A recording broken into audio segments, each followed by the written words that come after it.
Hello and welcome back. What I'd like to talk about now is something called anger. Now, what causes you to become angry? What's the trigger? What I find is that most of us are actually angry. However, some of you who are listening to this recording are actually going to have what's called hidden anger. In other words, you deny that you're angry. I'll leave that for you to quander over. So, anger is something which is triggered because of something that we feel may happen or may not happen. But the crux of it, with my understanding from a lot of the stuff that I've read and I've seen and I've observed, and especially within myself, is that anger is never ever the issue. It's never the issue. It's a very powerful messenger. In other words, it could be classed as a symptom. So the question stands, what is the cause of it? Well, if you think about it, the most dangerous animal on this planet is usually the one that is injured, is it not? Why would it suddenly show itself as more angry or more aggressive? Because of the internal feeling of helplessness. In other words, there's a sense of lack, and that then comes out in the form of anger, because if I'm angry at you or with another, I can regain that control. That is the illusion. Now you may say, no, it does occur. The problem is getting stuck there when we create our own drama glues, our own, you get them on the soap operas, and we get stuck there being angry, because I have been there, and for over 4 months, because of something that occurred to me in my life, when somebody who I loved dearly had left me for another, no one knew how to communicate to me, until somebody said to me, I'll always remember this, when our resource manager Martin said, Magnus, it's not about you. Oh, sorry. It is about you, it's no longer about her. And that, for me, was what did it. It was like, whoa. So everyone else was like treading eggshells around me, not knowing how to communicate to me because I was angry.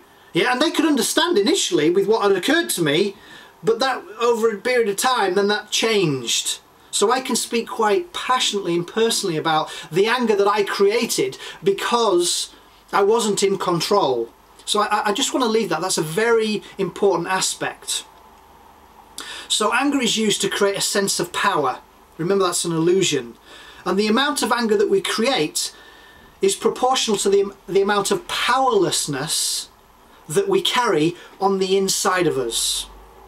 Just become aware of that. Now, there are many different types of anger. You look really good in those trousers. Not. That's called sarcasm. That's one form of anger. Just be aware of it. I'm not saying not to be sarcastic, but just be aware of it. But the two main examples are passive and aggressive. The aggressive type of anger is a disconnection from the true feelings on the inside. Well, another form of anger, well, at least you're connected to your feelings. Now, there's no harm. It's had a bad rap as anger. There's no harm in anger. It's not a bad thing. It's not evil or anything like that. And there may well be a time and a place to show pure aggression and to get angry with somebody. However, the question is, are you really connected to fully understanding what the trigger is and what you hope to get or gain from that situation? So just be aware of it and ask yourself that question, because right now I'm angry, but a part of me is angry. Another part is quite curative to what really is that about. Ask yourself the question. This thing will figure it out for you. So just be aware, because to me anger is a process that we choose to, when we're conscious. That's where choice comes in. If you're not, you're unconscious, in which case there's no choice, you're just acting out just like a robot, to what anger really means. Okay, because anything and everything in our life has a meaning, so there must be a meaning for anger, but what is the real meaning for you? What is the reason for getting angry? Now, I have made copious amounts of notes, and I wanted to make sure that some of the things are coming across in this recording. So just to reiterate, the human ego fears what it cannot control. That to me is a truth.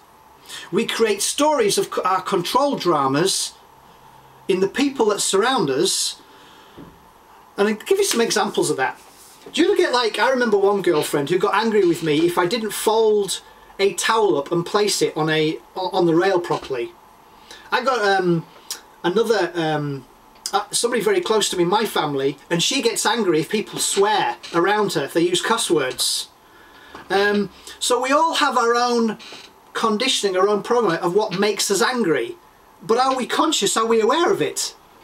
You know, people may, if certain people who talk really loudly, and that could make me angry, because I wouldn't do that.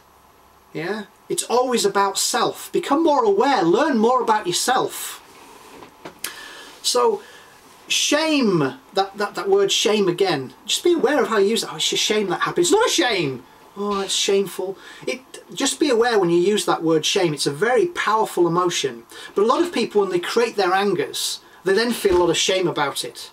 In other words, they beat themselves up. Don't do that. Become aware. Become conscious of it.